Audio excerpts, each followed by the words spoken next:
Jakarta shines with dreams so bright. Awali sesi diskusi sore ini. Assalamualaikum warahmatullahi wabarakatuh.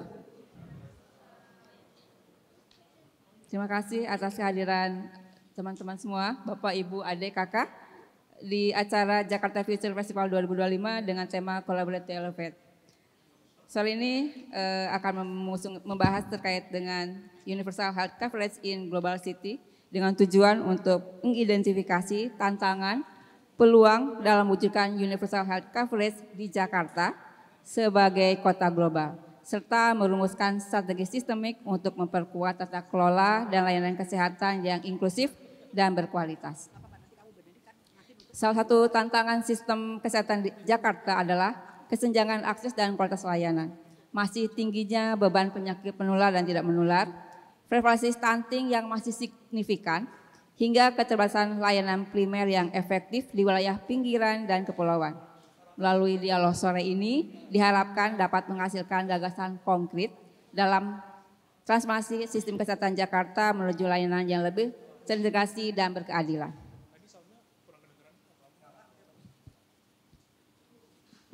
Untuk mempersingkat waktu, pembicara pertama itu akan dimulai dari Ibu Francisca. Saat ini Jakarta sedang berbenah, Bu, di semua bidang pembangunan, termasuk dalamnya pembangunan kesehatan. Untuk itu Jakarta butuh inspirasi dari kota-kota global yang capaian UHC-nya sudah 100%, SCI-nya di atas 80%.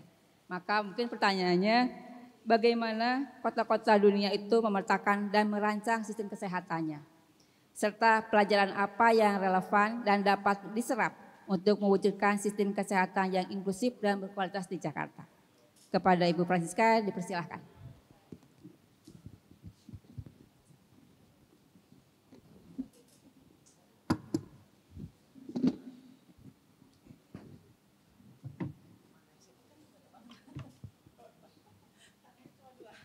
Maaf, tangannya cuma 2, pirantinya banyak. Ya, terima kasih Bu Ina untuk pertanyaannya. Pertama, salam hormat Bu Ani sebagai Kepala Dinas, Mbak Selvia dari Semeru, dan Mas Firsa dari Pandemic Talk, serta Bapak Ibu dan saya rasa banyak teman-teman muda di sini ya. Baik sekali nih, jadi kita senang nih banyak teman muda yang ternyata peduli nih sama kesehatan. Jadi kesehatan bukan sesuatu yang seperti outdated ya, bukan urusannya orang-orang tua. Nah, saya dititipi tadi pertanyaan nih, bagaimana sih kota-kota sehat, kota-kota global itu memetakan sistem kesehatannya, apa yang bisa kita pelajari dan apa yang perlu kita pelajari. Pertanyaan yang baik sekali ya. Nah, pertama pertanyaannya global city, bagaimana sih kota-kota global itu memetakan sistem kesehatannya? Mendapat pertanyaan ini saya coba pecah dulu ini. Apa sih kota global itu apa gitu? Baru nanti health system itu apa gitu ya. Saya terima kasih banyak nih sama pemerintah DKI memberikan PR seperti ini karena sangat di luar dari yang biasa saya lakukan di WHO. Jadi saya harus melihat keluar dari referensi-referensi yang ada di WHO. Jadi pertanyaannya apa sih yang disebut kota global? Kalau WHO nggak ada definisinya kota global. Yang ada kami definisi kota sehat gitu ya. Tetapi sebenarnya di luar sana ternyata banyak sekali upaya-upaya untuk melakukan pemeringkatan terhadap kota-kota berdasarkan macam-macam dimensinya. Nah, tapi yang kalau saya lihat ya, ini saya cuma ngambil sedikit, ini bukan berarti cuma ini, ada banyak sekali. Kalau rekan-rekan yang sudah lebih paham dengan internet pasti lebih cepat nyarinya daripada saya ya. Saya pernah baca Bu Ani dan Bapak Ibu sekalian tuh Pak Gubernur ya bertekad bahwa by 2029 kalau nggak 2030 Jakarta masuk peringkat 50 kota global. Saya cari ini mana peringkat yang dimaksud gitu ya. Mungkin yang dimaksud yang Kearney ini gitu ya. Mana yang merah? Oh sorry. Kalau maju. Yang Kearney. Nah terus saya pelajari yang Kearney ini apa sih yang dibuat sama dia indeksnya. Ternyata ada 5 nih, business activity, human capital. Human capital itu adalah education level. Kemudian pertukaran informasi, pengalaman kultural dan keterlibatan dalam politik. Di sini saya lihat ya Jakarta memang ranking 74 dari 156 kota. Padahal kota di dunia lebih banyak daripada 156 ya. Jadi kita harus lihat juga ketika pemeringkatan gini comparability-nya dan validity-nya seperti apa gitu.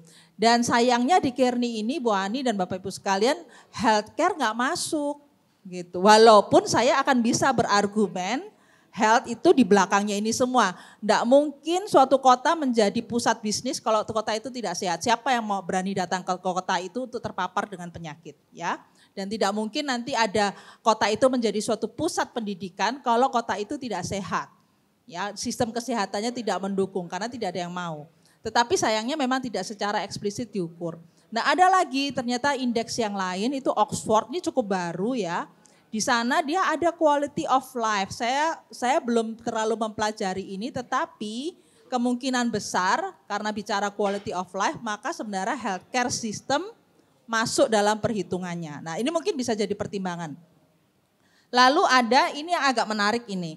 Yang dua tadi dia berdasarkan data-data yang dipublikasi.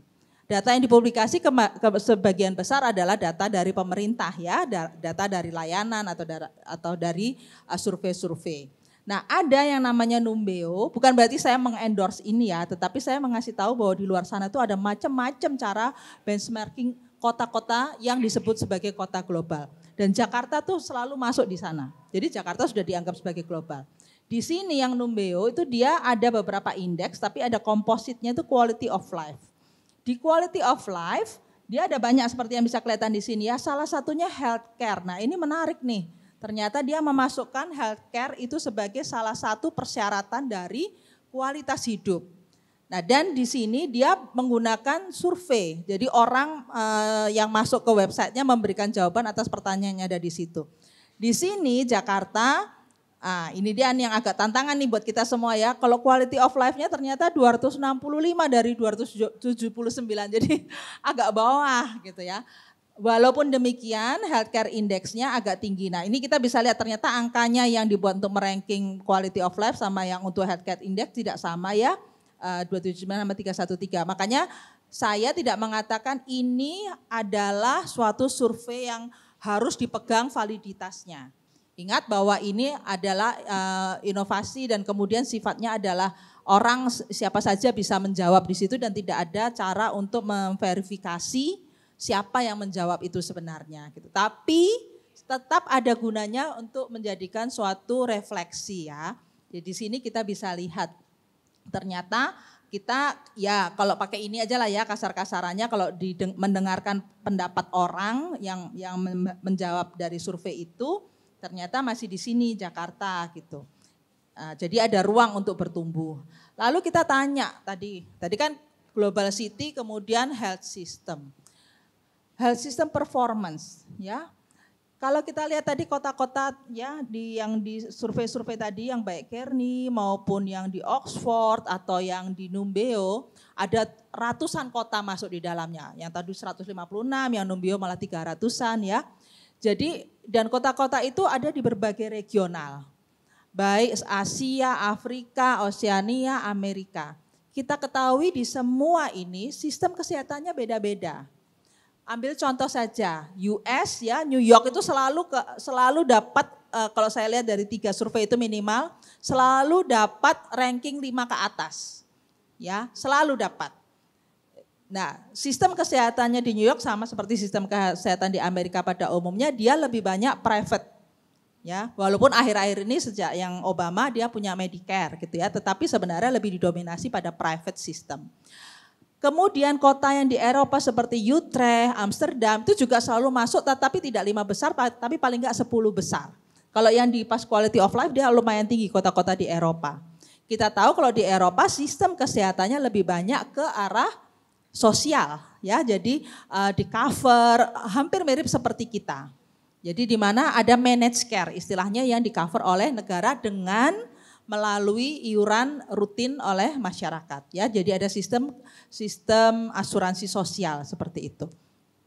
Berbeda tetapi ternyata performanya juga bisa sama sehingga saya bisa mengambil kesimpulan bukan bagaimana bentuk sistemnya yang menentukan performanya gitu ya. Jadi apa dong kalau seperti itu? Nah, coba kita diskusi, saya ingin mengungkap saja seperti apa. Kalau bicara performa, itu sebenarnya kalau di WHO sudah ada membuat standar ya, bagaimana kita mengukur kualitas, keamanan, cakupan, dan responsifnya sistem kesehatan di semua negara melalui 6 building blocks atau ada 6 domain yang seperti bisa kelihatan di sini ya. Mengenai bagaimana sih service delivery-nya, artinya berapa banyak sih layanan dibandingkan sama populasinya. Kemudian tentang healthcare workforce-nya, kecukupan dari tenaga kesehatannya. Lalu sistem informasi kesehatannya, apakah data selalu tersedia, apakah valid, apakah kualitas datanya baik gitu ya. Lalu bagaimana dengan akses pada obat-obat yang esensial gitu. Apakah terutama untuk yang di public dan private facilities untuk isu-isu kesehatan yang priority di negara tersebut. Lalu tentang bagaimana financingnya dan bagaimana governance atau tata kelolanya. Artinya apakah ada strategi yang jelas? Apakah ada dokumen-dokumen teknis yang dibangun untuk prioritas-prioritas kesehatan ini? Kalau di Indonesia kita lihat sebenarnya cukup baik ya yang dari sisi ini, walaupun isunya Indonesia itu tidak merata. Ya, jadi ada daerah-daerah yang kalau kita lihat dari 6 ini baik, tapi ada yang enggak. Jakarta, kalau saya sebagai orang yang tinggal di Jakarta, saya bilang Jakarta di sini baik gitu. Dari indikatornya ini. Tapi sekarang coba kita lihat, ini kan dari sisi kita sebagai pengelola program atau penyelenggara. Sekarang pertanyaannya orang yang menjadi sasaran pengguna, bagaimana experience dia? Do they see the quality as the way we see the quality? Tadi kita sempat bicara ya, jadi salah satunya itu mungkin kira-kira orang-orang kalau kita bilang, oh saya lihat di Jakarta bagus banget nih, saya pernah bawa tamu ya ke puskesmas di Jakarta, dia sampai lihat, ini enggak salah nih, kan tamunya dari WHO maksudnya mau mensurvei, dia pikir saya ngirimkan ke tempat yang bagus-bagus aja gitu. Enggak, memang begini standarnya Jakarta, puskesmasnya seperti itu, baik sudah dokternya lebih dari 1, orang yang antriannya pendek dan sebagainya gitu. Tapi apakah orang-orang juga melihatnya, oh ya saya sudah satisfied sama ini gitu ya. Coba kita lihat. Nah, ini yang tadi Numbeo, sekali lagi ya saya bukan mengatakan ini adalah survei yang paling valid, tetapi minimal kita bisa melihat bagaimana kata orang tentang layanan kesehatan. Ini khusus Jakarta nih, karena di Numbeo itu sudah kota per kota. Kita bisa lihat kalau menurut orang, skill kompetensi dari medical staff-nya oke lah 57% gitu ya. Kemudian kecepatan dari layanannya dari pemeriksaan dan ininya lumayan gitu. Nah, diagnosis alat-alatnya bagus gitu dan memang benar ya kita lihat bagus sekali. Tapi ada juga beberapa yang masih dianggap moderate padahal menurut kita mungkin sudah bagus nih. Contohnya kayak friendliness sudah dianggap bagus ya. Jadi Bu Ani keren ini tenaga kesehatannya di Jakarta memang ramah-ramah semua ya, untuk ini udah bagus di sana. Nah, mungkin ada tentang waiting time gitu. Saya bukan mengatakan ini harus dijadikan terus ukuran ya, tapi bisa menjadi dashboard gitu ya. Jadi ini hanya menunjukkan apa yang dilihat oleh sistem penyelenggara sistem dengan apa yang dialami oleh orang itu bisa berbeda. Mereka melihatnya. Jadi bagus kalau kita melihat dashboard begini, tapi lebih baik lagi kalau kita melakukan diskusi langsung dengan target pengguna layanannya. Supaya kita dapat insight-nya. Kita udah berusaha sebaik-baiknya, tapi menurut Anda, supaya Anda tujuannya apa sih bicara dengan para target user, mereka mau pakai, cakup, dan mereka istilahnya compliance ya dengan standar dari layanan, terutama kalau kita bicara PTM nih, penyakit-penyakit yang kronis, yang panjang-panjang sebenarnya penata laksanaannya. Kita ingin juga termasuk penyakit menular seperti TBC, kita ingin dia bukan cuma datang pergi, tapi ikuti seluruhnya. Jadi kita butuh sistem kesehatan kita tuh dipercaya oleh orangnya. Nah sekarang isunya, jadi tadi langsung saja. Jadi apa yang kita pelajari dari ini semua? Ini baru singkat ya, karena waktunya singkat tapi saya terbuka untuk diskusi lagi. Jadi kalau yang namanya bagaimana sih global standarnya health system yang bagus di kota-kota global? It depends kotanya. kotanya ada di negara mana, pasti mereka mengikuti sistem negara itu kan. Dan kita bisa lihat apapun sistemnya, tidak bisa jadi dia membuat kualitas hidup di kota tersebut baik, tapi juga tidak. Jadi korelasinya lemah. Tetapi bagaimana standarnya untuk health system performance yang berbasis bukti yang dari WHO tadi ada sih. Cuma health system yang terbaik, the best health system, itu yang memenuhi kualitas tapi juga digunakan sama orangnya. Nah pertanyaannya penggunaannya ini gitu ya. Di sini apa yang menurut saya, apa yang perlu kita pelajari lebih lanjut adalah persepsi dari penggunanya. Ya, bagaimana persepsi dari target populasi terhadap performa dari sistem kesehatan kita.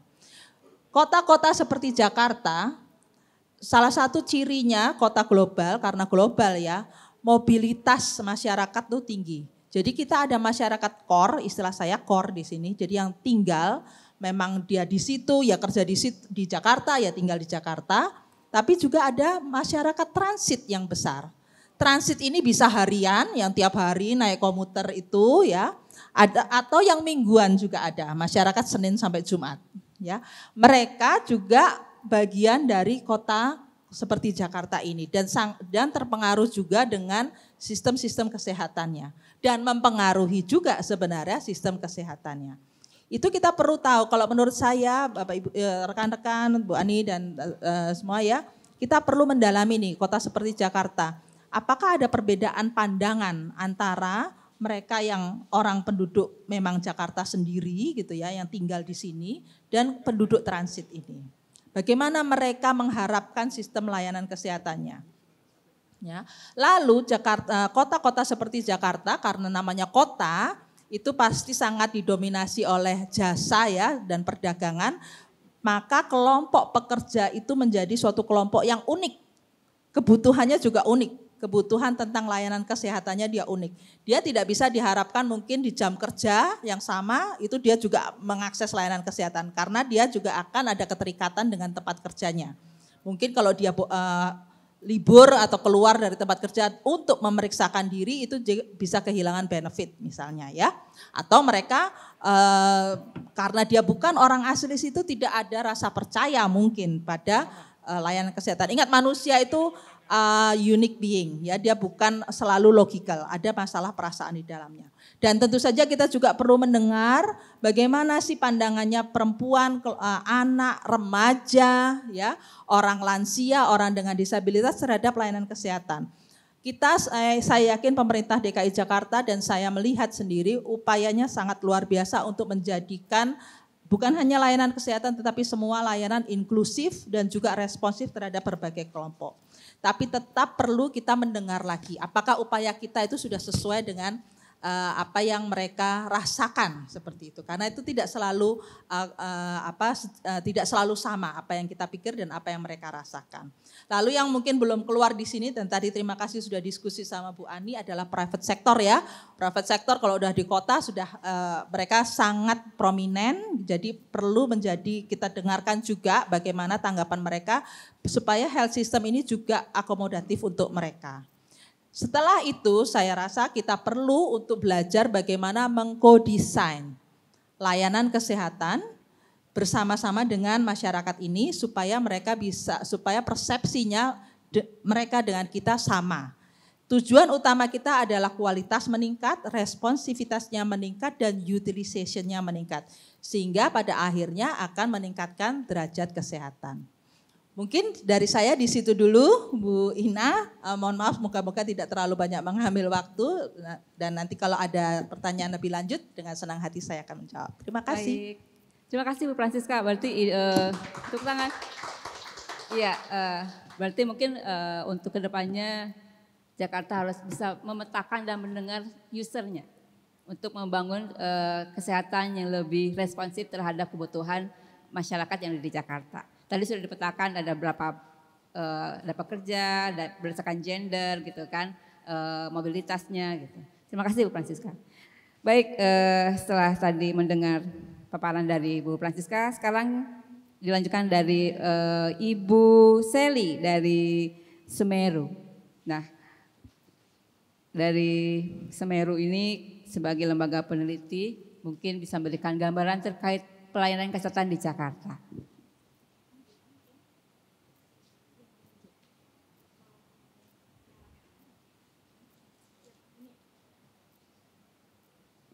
Ya, Bu Seli pertanyaannya itu selalu berasumsi kalau mau sehat di Jakarta itu mahal. Karena biaya rumah sakitnya mahal. Apakah seperti itu? Apakah seperti itu atau tidak? Terima Iya. kasih Bu Ina, saya izin berdiri ya Bu. Silakan. Saudara nengok banget nanti ke kiri. Iya.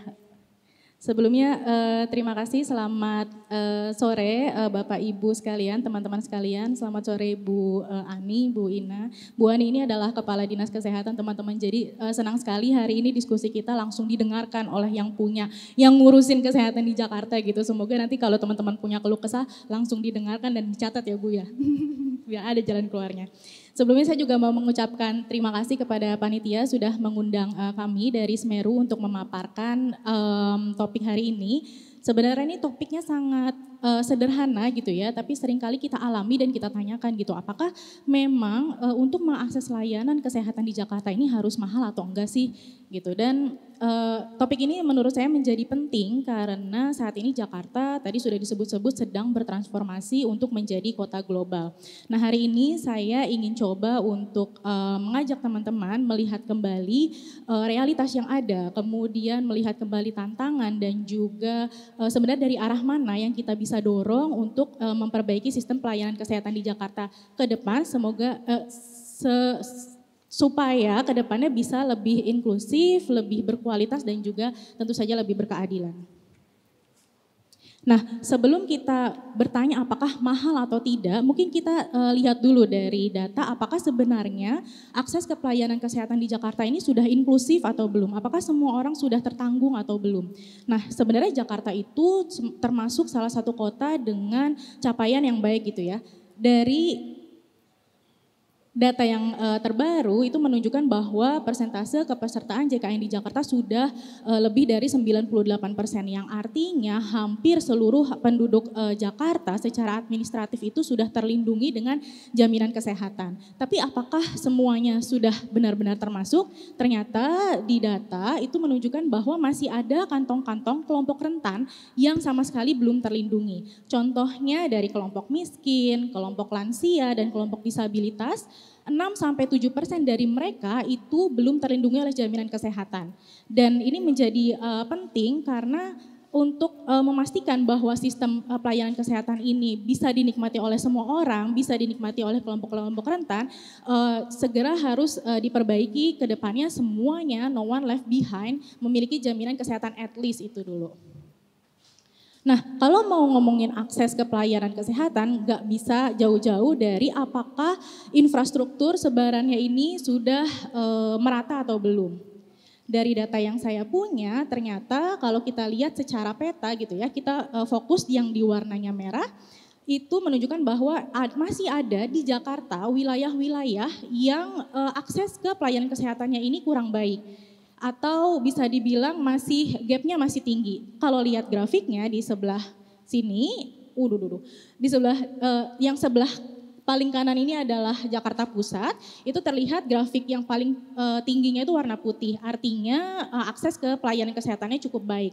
Tapi kalau kita geser ke Jakarta Utara, Jakarta Timur, atau Kepulauan Seribu, dilihat sendiri bahwa grafik yang warna merahnya itu tinggi sekali gitu kan, yang artinya masih banyak wilayah dengan penduduk yang akses ke pelayanan kesehatannya kurang baik gitu. Bahkan di Kepulauan Seribu lebih dari 80% secara spasial. Nah, ini berarti di Jakarta memang sudah banyak rumah sakit, sudah banyak puskesmas atau klinik swasta gitu ya, tapi sebarannya masih belum merata gitu, terutama untuk layanan-layanan spesialistik, untuk layanan operasi atau penyakit-penyakit tertentu yang biasanya hanya terpusat di kota Jakarta, di Jakarta Pusat. Nah, tadi kalau kita udah ngomong hampir seluruh penduduk Jakarta sudah tercover oleh JKN, tapi sebenarnya dari cerita-cerita dari penelitian kami masih banyak loh ternyata warga yang merasa layanan kesehatan di Jakarta ini sangat mahal.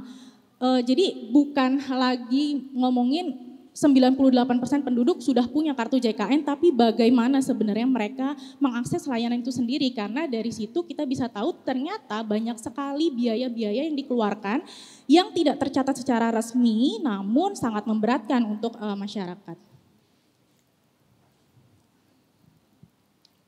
Nah ini ada 3 yang saya kelompokkan gitu ya dari biaya tidak langsung. Tadi juga sudah disinggung oleh Bu Siska mengenai transportasi ke RS rujukan, kemudian adanya kehilangan penghasilan harian, kemudian ada pembelian obat yang tidak ditanggung oleh JKN. Dari administrasi rujukan saat ini memang Jakarta sudah mengadopsi sistem digital gitu ya supaya lebih efektif dan efisien. Tapi kembali lagi untuk masyarakat rentan, apakah mereka sebenarnya masih sangat jauh gitu ya masih sangat ketinggalan dari teknologi. Bahkan tadi sebelum saya bicara saya sempat lihat Twitter sedikit, terus ada yang bilang bahwa ada seorang lansia yang tadinya dia sangat rajin untuk ke rumah sakit, tapi karena sistemnya digital dia nggak punya HP, nggak punya saudara, akhirnya dia nggak bisa mengakses dan akhirnya tidak pernah kontrol lagi gitu. Itu kan sangat disayangkan ya. Kalau misalnya sebenarnya sistem digital ini untuk mengefisienkan, tapi untuk beberapa populasi penduduk justru malah membuat itu menjauh dari sistem. Kemudian dari pelayanan publik yang mungkin masih ada ketimpangan gitu ya, misalnya dari masih ada akte anak-anak yang belum memiliki akte kelahiran sehingga sulit untuk tercakup dalam JKN, kemudian ketidakpunyaan kartu tanda penduduk untuk penduduk-penduduk miskin, kemudian juga bangunan puskesmas yang belum ramah untuk lansia dan juga disabilitas. Nah, terus tantangannya seperti apa sih di Jakarta? Kenapa sih sistem kesehatannya harus diperbaiki kalau kita mau jadi kota global? Sebenarnya Jakarta sendiri punya beban penyakit yang cukup unik ya dibandingkan dengan kota global lainnya. Di Jakarta itu tidak hanya menghadapi beban penyakit tidak menular. Penyakit tidak menular itu seperti hipertensi, diabetes atau kanker gitu ya. Tetapi juga Jakarta di sisi lain juga harus menjaga bagaimana supaya angka tuberkulosis, angka demam berdarah dan infeksi pernafasan akut lainnya itu tetap rendah gitu. Sedangkan kalau di kota-kota lainnya seperti di Tokyo, Seoul atau di Singapura, mereka sudah bisa lebih fokus ke penyakit tidak menular. Sistem kesehatannya sudah bisa difokuskan ke layanan yang lebih advance seperti itu. Jadi memang ini menjadi satu tantangan untuk Jakarta supaya ke depannya sistem kesehatannya bisa lebih kuat lagi, terutama untuk frontliner seperti puskesmas maupun FKTP lainnya. Nah, balik lagi kalau kita mau ngomongin mimpi Jakarta menjadi 20 kota global gitu ya, mungkin kita bisa ngintip dulu. Saat ini seperti apa sih layanan kesehatan di kota global lainnya gitu ya. Ini ada contohnya di Tokyo, Seoul, New York, dan London gitu ya. Dari rasio tempat tidur, nah kalau dibandingkan dengan Tokyo dan Seoul masih ketinggalan jauh gitu ya, tapi dibandingkan dengan kota lain ya oke lah gitu, tidak terlalu jauh.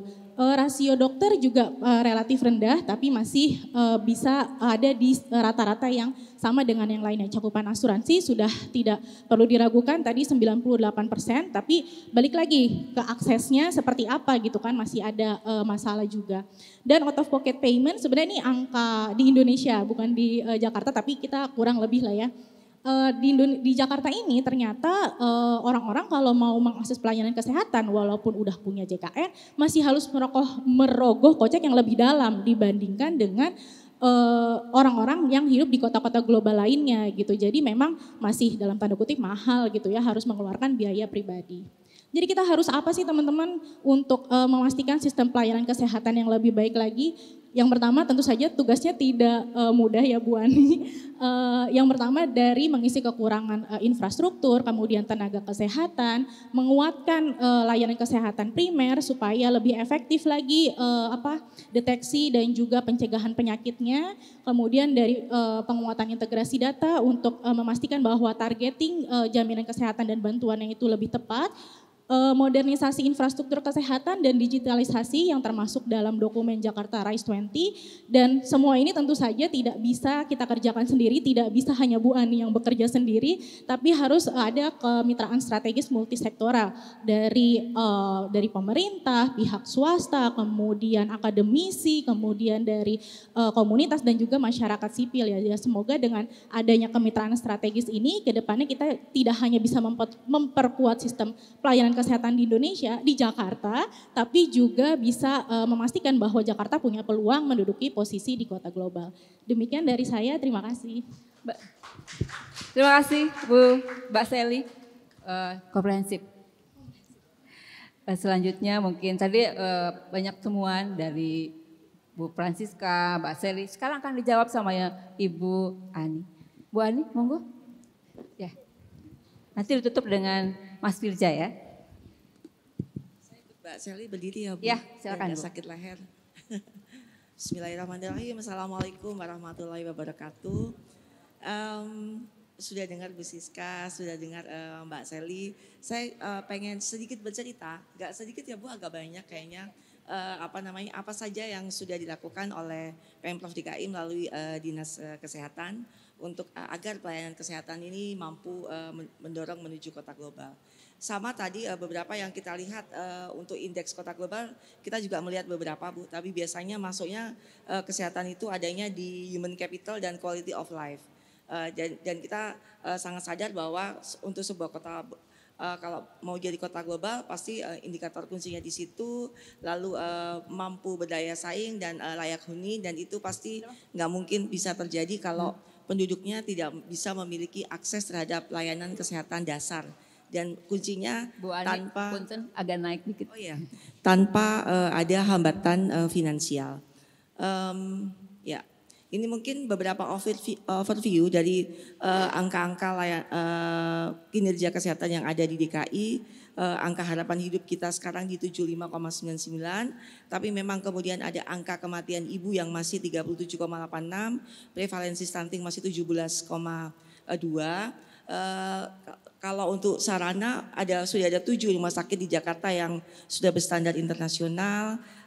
Rasio tempat tidur dibanding penduduknya 2,6 dibanding 1.000 penduduk.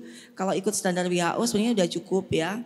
Ini sudah cukup. Kemudian meskipun di perjalanan memang kita lihat masih ada kekurangan. Lalu kalau rasio jumlah dokternya, kalau dokter umum sudah cukup 1,2 per 1.000 penduduk. Kekurangan itu terasa mulai di spesialis. Bedah, obgyn, anak dan penyakit dalam masih belum ideal. Lalu kemudian tadi sudah disampaikan cakupan JKN kita sudah 98,34, tapi ini dari Numbeo Healthcare Index kita memang masih di 57,25. Jadi sekali lagi persepsi terhadap layanan yang sudah kita berikan itu bagaimana gitu. Tadi ada sesuatu yang menarik, harusnya kita bertanya gitu ya Bu ya terhadap customer kita. Ya ini mungkin saya bacakan secara cepat, saya tidak hanya melihat dari layanan tapi secara umum gitu. Masalah-masalah tantangan, masalah itu kita anggap sebagai tantangan ya. Jadi tantangan pembangunan kesehatan di Jakarta kalau lihat dari penyakit menular, tuberkulosisnya masih nomor 2 ya. Pokoknya penyakit menular TBC, DBD, kemudian tidak menularnya hipertensi sama diabetes, Jakarta masih di atas rata-rata nasional. Itu tantangan yang besar. Kesehatan jiwa kemudian dari SKI 2023 juga cukup harus diperhatikan. Lalu kalau lihat dari kesehatan lingkungan, sanitasi kita masih ada 1.000 lebih kepala keluarga yang masih BABS terbuka, masih ada BSBS terbuka. Ini juga tantangan Bu, makanya kota sehatnya juga ini sesuatu PR besar buat kami. Keamanan pangan juga ada masalah. Kalau dari gaya hidup, dari hasil survei SKI ini katanya hanya 55,7% penduduk Jakarta yang di atas 10 tahun yang aktif melakukan aktivitas fisik.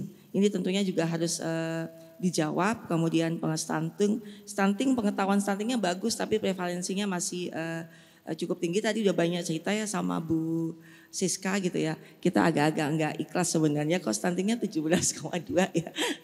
Gitu, dan ini adalah transformasi kesehatan ya secara luas, tidak hanya di layanan rumah sakit tapi juga kepada puskesmas sebagai layanan promotif preventif, dan upaya kami untuk membangun hospitality, untuk membangun citra positif dan meningkatkan kepuasan pelanggannya supaya nanti Numbeo-nya bisa naik ya Bu ya. Nah ini juga ada tantangan kalau dari data BPS di Jakarta itu total fertility rate-nya di bawah replacement test, di bawah replacement level. Ini mengindikasikan bahwa nantinya Jakarta akan turun sebenarnya jumlah penduduknya, tetapi di satu sisi angka harapan hidupnya naik. Angka harapan hidupnya tuh naik terus, sekarang ini di 75,99, nanti target kita juga naik lagi di 80-an. Nah, berarti dari tahun 2022 itu Jakarta udah masuk era aging population. Lansianya lebih banyak dan ini kita prediksikan akan berlanjut sampai 2035. Ini memberikan implikasi yang cukup pada sektor kesehatan, bahwa ini akan meningkatkan resiko dari faktor risiko dari penyakit degeneratif yang biasanya juga memiliki butuh perawatan jangka panjang di dalam pelayanannya. Nah, ini tantangan-tantangan ini tadi mungkin sudah banyak diceritakan oleh Bu Siska. Prinsipnya mungkin bedanya ini kita coba membandingkan, Bu, karena kan tugasnya Pak Gubernur, ayo semua lari supaya bisa jadi peringkat 50 kota global. Jadi kita coba bandingkan dengan Bangkok, dan kalau dengan Bangkok memang kita masih semua ketinggalan dari aspek ini persepsi masyarakat di Numbeo, Global City Index maupun Global City Outlook-nya semuanya peringkatnya di bawah Bangkok gitu. Mungkin ini agak berbeda karena Bu Siska ngambilnya dari general, kita ngambilnya dari public healthcare ya Bu ya. Ya, dan memang moderat, sebagian besar itu kalau yang punya publik itu moderat, bahkan ada yang kepuasannya itu masih rendah. Yang tinggi hanya kepuasan terhadap biaya gitu. Jadi memang kalau lihat di sini mungkin sebenarnya pembiayaan bukan menjadi satu masalah yang cukup besar. Ini adalah transformasi yang kami siapkan untuk menjawab semua tantangan-tantangan itu. Visi besarnya teman-teman adalah Jakarta as the health epitome. Kami pengen jadi health epitome di regional. Konsepnya dibangun pakai outside in, inside out. Kita melihat apa harapan masyarakat dan tetap mengedepankan kekuatan kita. Dan ini kita bangun dari 5 pilarnya, mulai dari primary healthcare-nya, referral, layanan rumah sakitnya, digital teknologi, collaborative governance, dan juga human resources. Human resources ini termasuk sesuatu yang cukup penting. Kita selalu bilang ketika kita membangun gedung itu mungkin lebih mudah dan lebih cepat. Beli alat itu lebih cepat. Tetapi ketika menyiapkan SDM yang mampu menjalankan sebuah layanan itu butuh waktu yang tidak sebentar. Ini semua itu kemudian juga terdapat di dalam RPJMD DKI Jakarta dengan visi Jakarta Kota Global, pusat perekonomian yang berdaya saing, berkelanjutan dan mensejahterakan warganya. Lalu program yang sangat dekat dengan kesehatan adalah program kerja Jakarta Bugar. Ada 4 indikator harapan hidup, kita punya target menaikkan ke 78,25, lalu prevalensi stunting PR-nya harus turun ke 12,3. UHC kita sebenarnya udah di 98, sekian, targetnya adalah 99%. Dan kemudian kami sebenarnya punya satu indikator lagi yaitu UHC Service Coverage Index. Jadi kita tidak hanya mengukur dari tingkat kepesertaannya, tetapi bagaimana layanan-layanan esensial itu sudah diterima dengan baik oleh masyarakat. Kondisi saat ini kita ada di 79,46. Ini kalau dibandingkan dengan capaian UHC SCI negara-negara kota-kota global sebenarnya tidak terlalu jauh gitu. Dan kita punya target di 86,81. Outcome-nya kemudian ada sekitar 5 program yang akan coba saya ceritakan satu persatu. Ini adalah bagaimana membuat kami membangun sistem layanan rumah sakit. Jadi ada Pemprov DKI sekarang punya 31 rumah sakit yang kemudian kita bangun secara terintegrasi. Jadi konsepnya adalah jejaring layanan yang berdasarkan pada level dari strata level kompetensinya. Kemudian dari konsepnya hub and spoke, rumah sakit ada yang di strata dasar, kemudian diampuh oleh yang strata madya, strata utama, dan strata paripurna. Ini kita desain untuk bisa diakses secara mudah di seluruh wilayah. Jadi ini udah diukur. Contohnya kalau rumah sakit kelas B yang sebagian besar ada di strata madya dan utama layanannya, itu ada di semua wilayah, ada di pusat, di pusat ada Tarakan, di utara ada Koja, di selatan ada Pasar Minggu dan seterusnya, sehingga ini untuk mempercepat rujukannya supaya tidak banyak makan waktu dan tidak harus lintas wilayah. Dan kami fokus pada layanan-layanan 11 layanan yang merupakan layanan utama. Nah, mungkin yang kemudian yang salah satu quick win dari Bapak Gubernur ini adalah dipersiapkan salah satu rumah sakit nanti yang berlokasi di super blok di wilayah Jakarta Timur.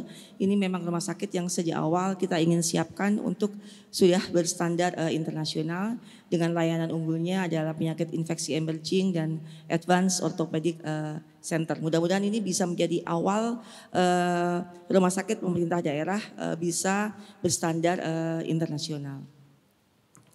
Ini tadi kepesertaan JKN, betul sekali JKN kita sekarang sudah 98,79. Tapi tantangan besarnya adalah dari 98,79% ini persentase tertinggi adalah pada peserta PBPU BP Pemda 40,38%. Itu adalah peserta JKN dari segmen yang iurannya dibayarkan oleh pemerintah daerah. Padahal kalau harusnya masyarakat Jakarta enggak lah ya, mungkin sudah banyak yang cukup. Harusnya yang mampu mandiri dia ada di segmen mandiri, dan segmen mandiri kita itu masih kecil sekali. Yang 2,06 ya. 9,15 ya, yang 9,15. Dan kalau kita lihat dari sini PBIJK Jakarta itu juga kecil sekali, hanya 12,5%. PBIJK ini adalah segmen peserta BPJS yang iurannya dibayarkan oleh pemerintah pusat. Harusnya semua masyarakat yang masuk dalam daftar miskin, daftar masyarakat miskin atau DTKS harusnya dibayarkan oleh pemerintah pusat. Tapi kalau Jakarta cuma dibayar 12,52. Ini kalau saya bandingkan dengan provinsi lain yang mungkin kapasitas fiskalnya ya sama DKI, mungkin Jawa Tengah, Jawa Timur tuh jauh, semuanya udah di atas 30%. Sehingga kemudian sebenarnya sebagian besar adalah pada beban Pemda. Ini sekarang kampanye kita gitu. Saya sebenarnya kalau ada teman-teman dari Semeru dan ini ajak yuk, kampanye kita adalah mendorong supaya teman-teman yang mampu ikut mandiri itu masuk ke segmen mandiri.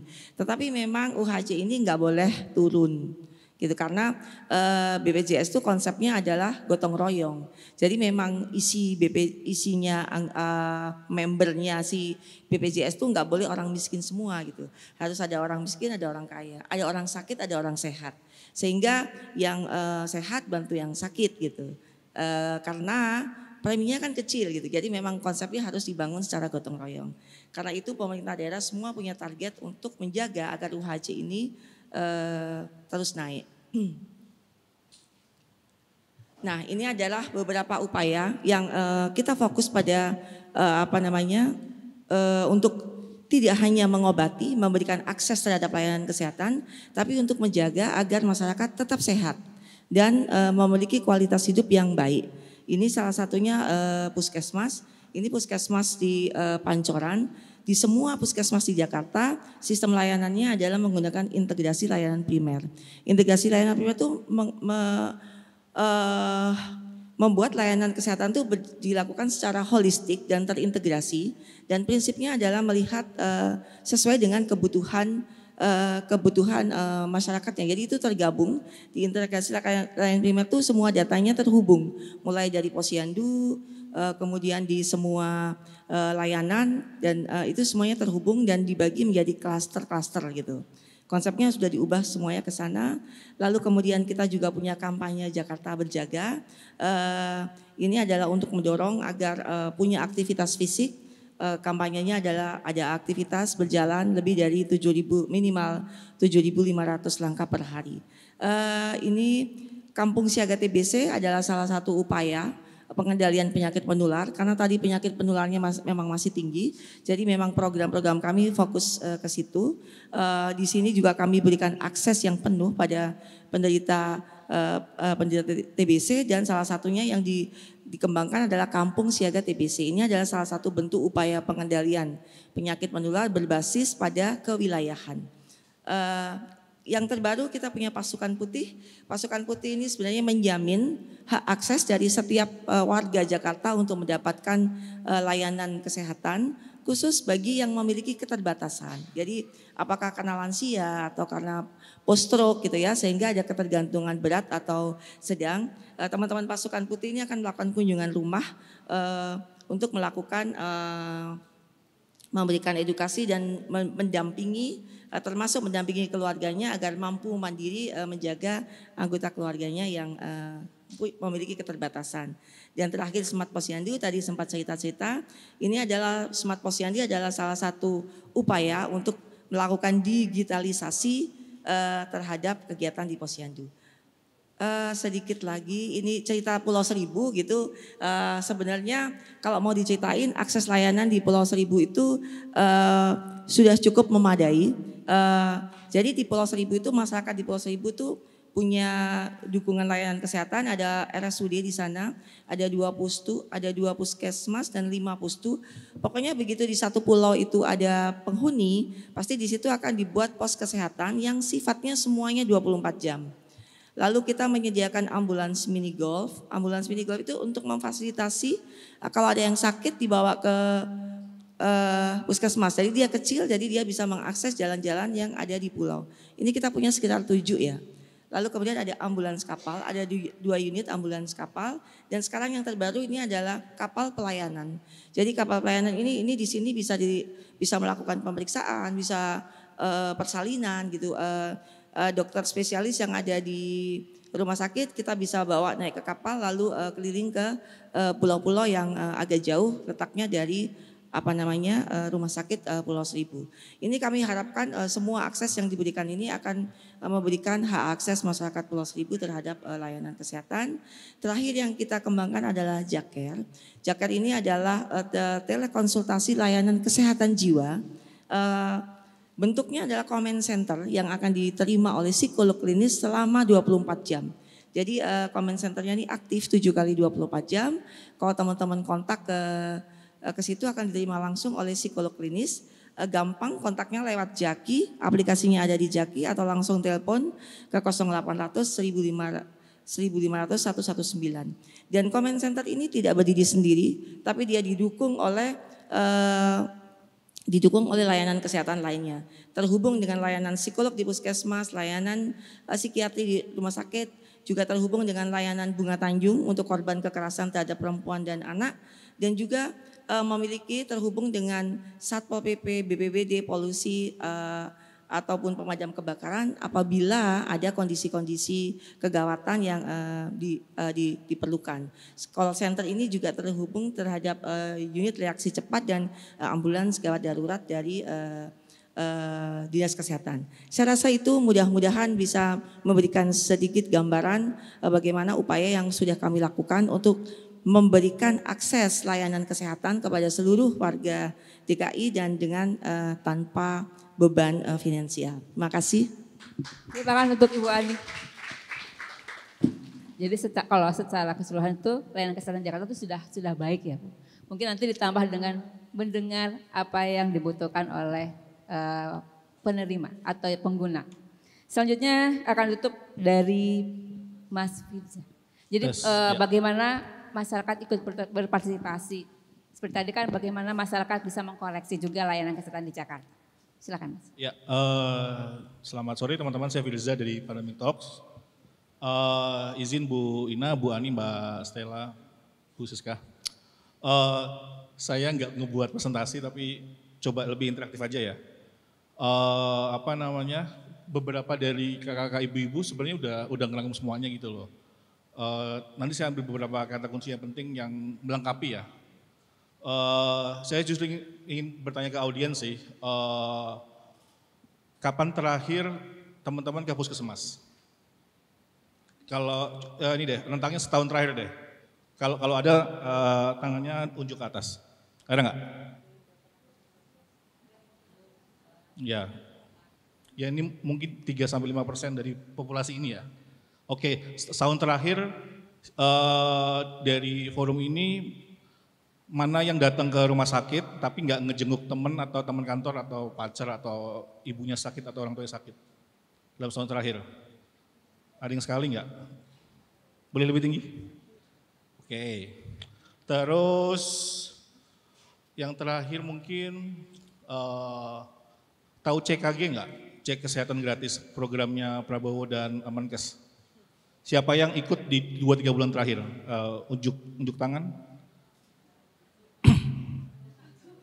Iya, 1 ya? Wow. Nah, apa namanya?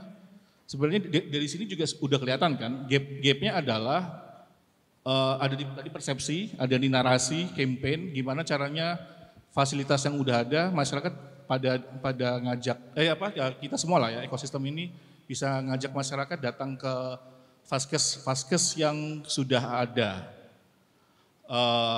Apa namanya? Saya tadi baru cek aja di Google sama ChatGPT apa. Ternyata ini APBD tahun lalu Bu ya, DKI ya. Dari total 80 T-an, ternyata cuma 6 T yang buat kesehatan. Lebih 10 ya. Oke. Ya itu nunjukin sebenarnya bukan prioritas juga sebenarnya kan. Sebenarnya itu nunjukin itu bukan prioritas Bu ya. 10 T termasuk prioritas nggak di DKI atau lebih penting? Oh ya, wow. Berarti sebenarnya arahnya udah sejak ada COVID udah mulai bener ya. Enggak pembagian ininya, karena kalau kita bandingin negara kita kan kementerian paling tinggi kan justru pertahanan kan. Ya meskipun kalau programnya program MBG dan seterusnya. Nah jadi memang bolongnya di ekosistem ini adalah siapa sih yang mau ngebuat campaign ngajakin masyarakat itu loh. Tapi di sisi lain masyarakat Jaksel itu terpadel-padel kan sekarang, ya nggak sih?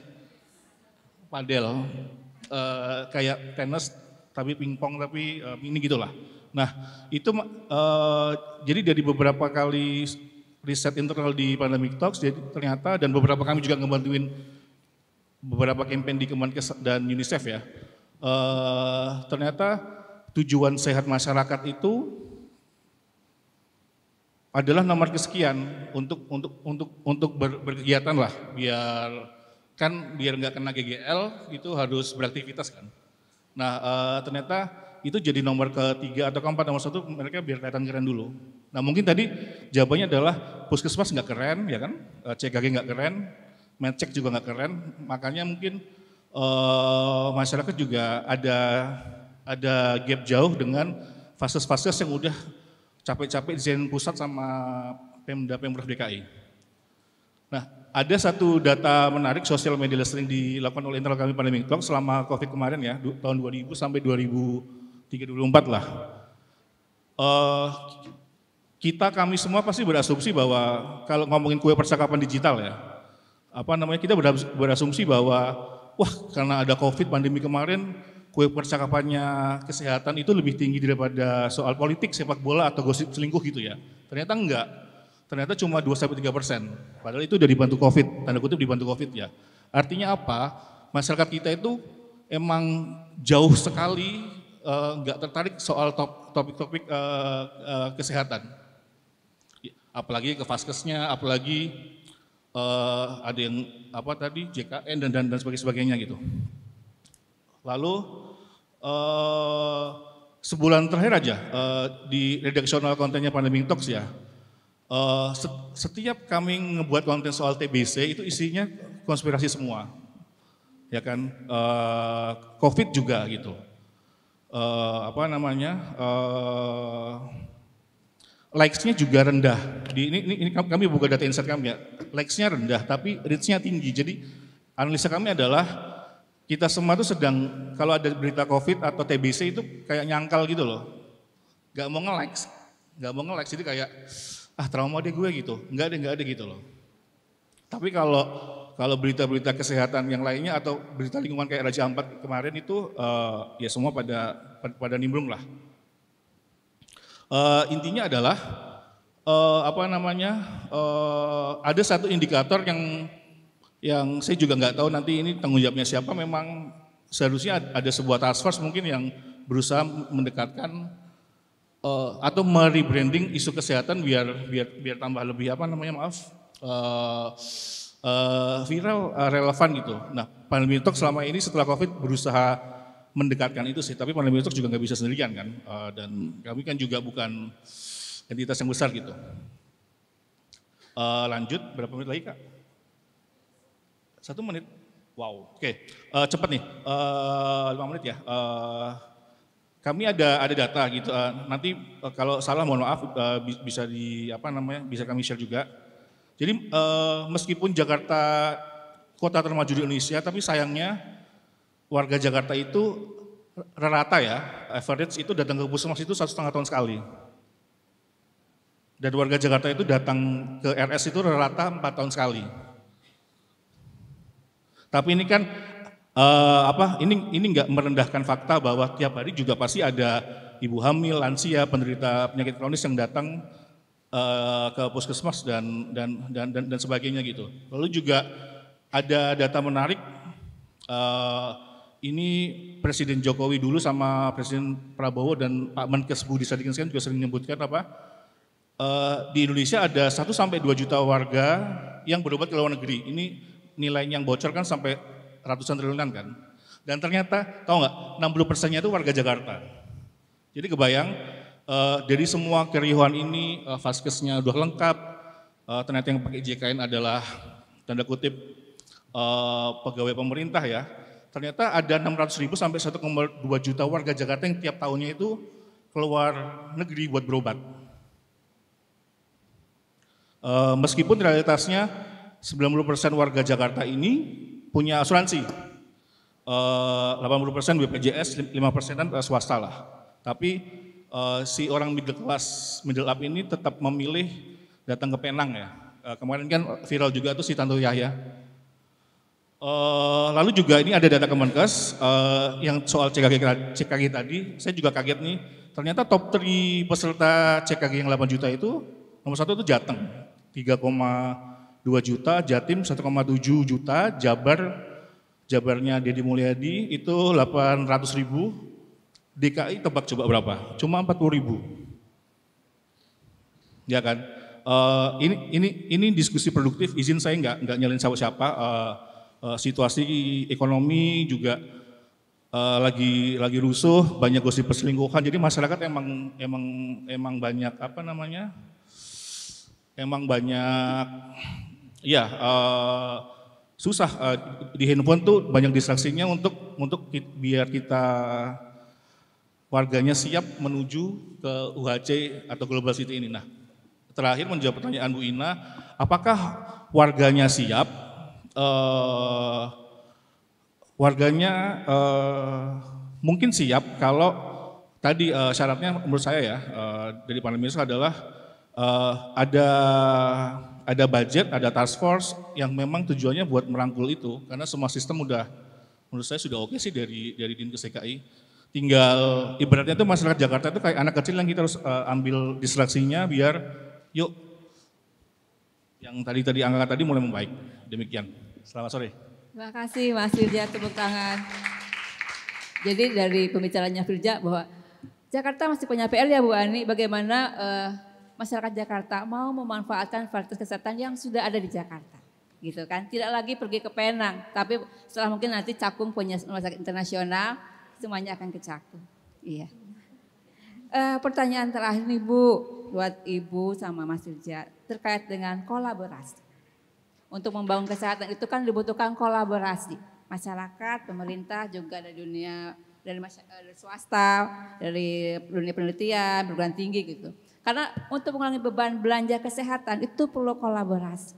Mungkin dari Ibu Siska dulu. Bagaimana berkolaborasi?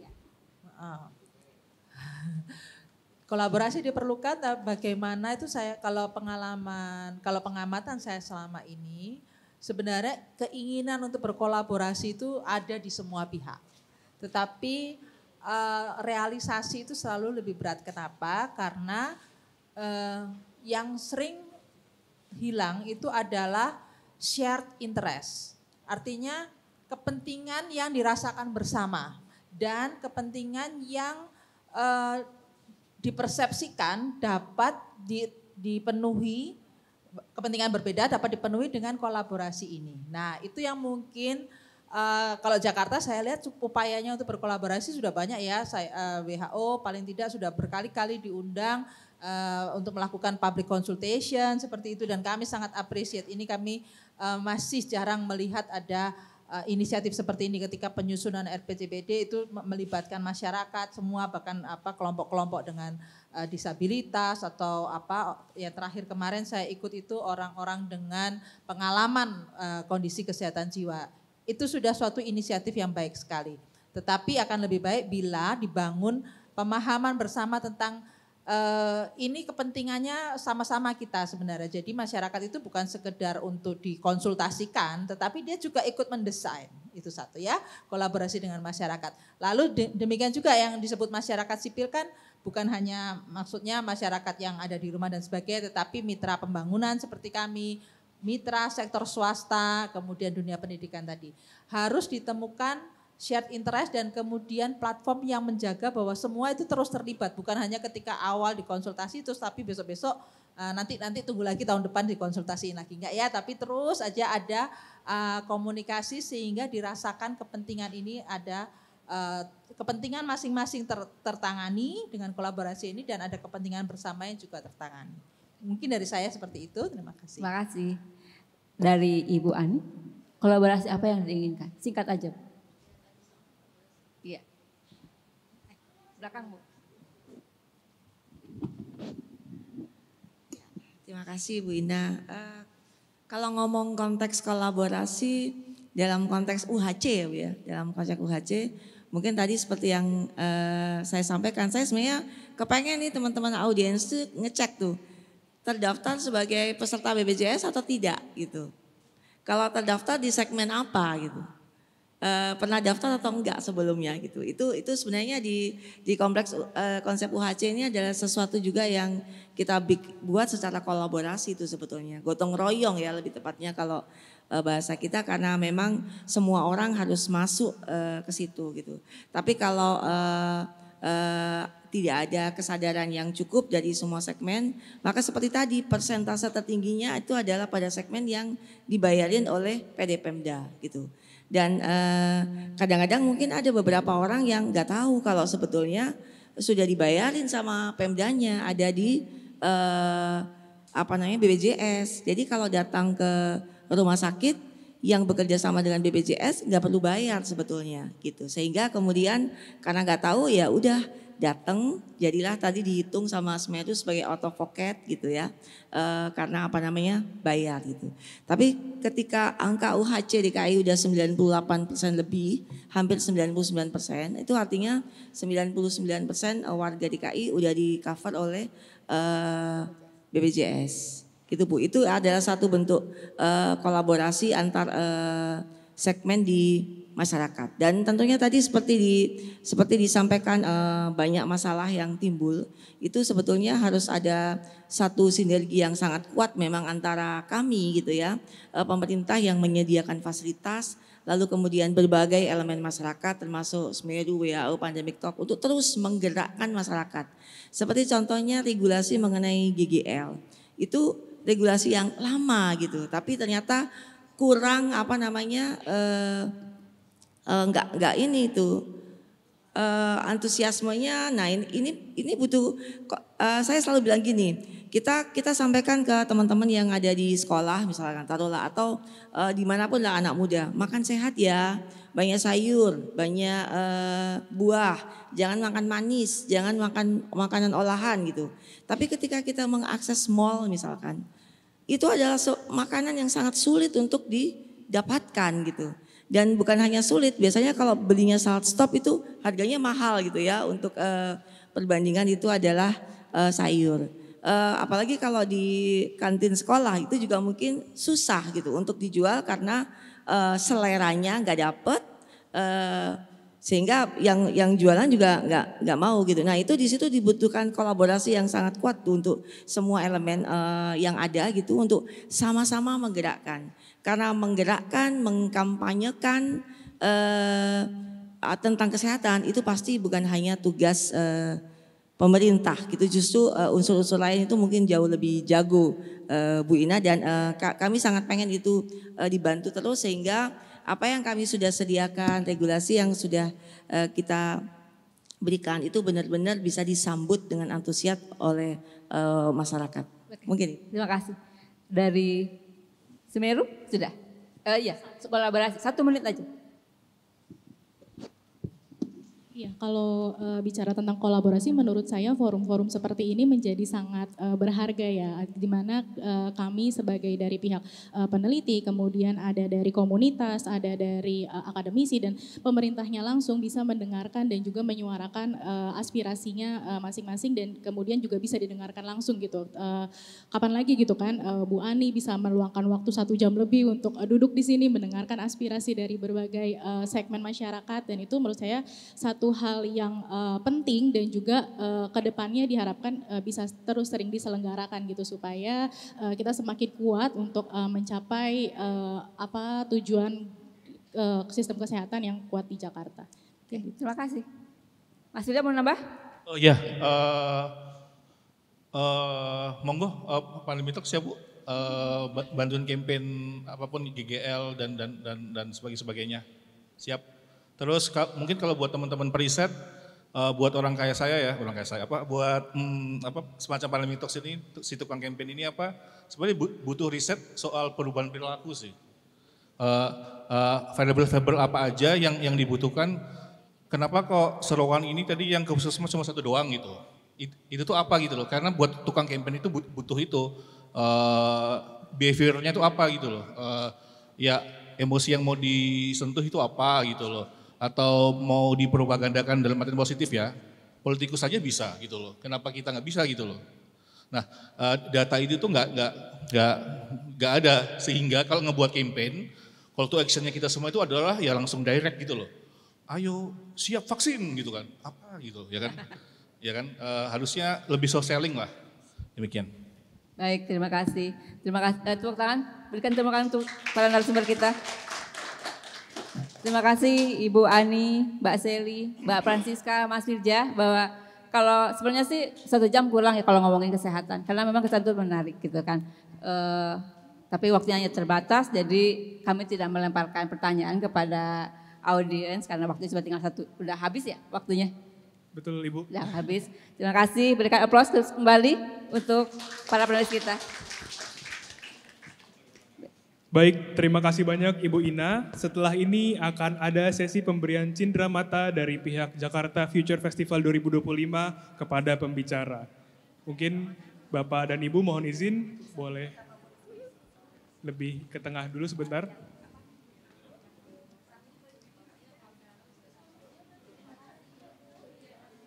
Untuk sesi pemberian cindera mata ini akan diserahkan oleh Ibu Ina sebagai moderator ya.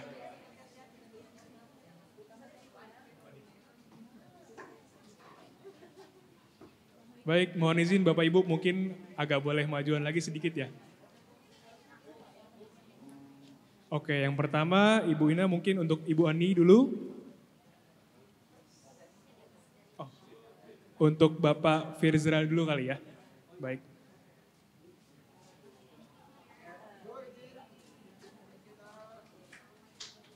Boleh mungkin tepuk tangannya untuk Bapak Firzra. Lalu yang kedua untuk Ibu Francisca.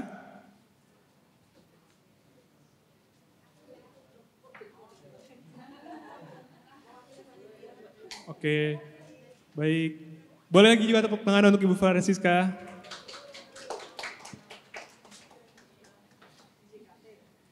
Yang ketiga untuk Ibu Ani. Oh, Ibu Nurmala Seli dulu terlebih dahulu, mohon maaf.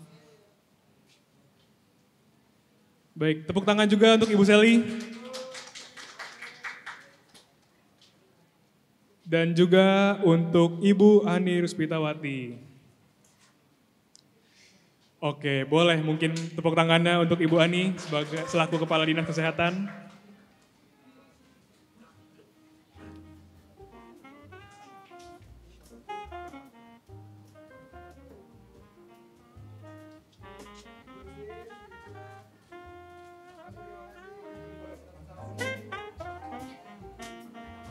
Oke, mohon izin Bapak dan Ibu setelah ini mungkin bisa foto berempat dulu kali ya sebagai pembicara di sesi Universal Health Coverage di Global City.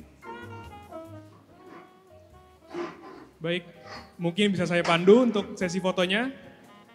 Senyum terbaiknya Bapak dan Ibu. 3, 2, 1. Oke, sekali lagi mungkin 3, 2, 1.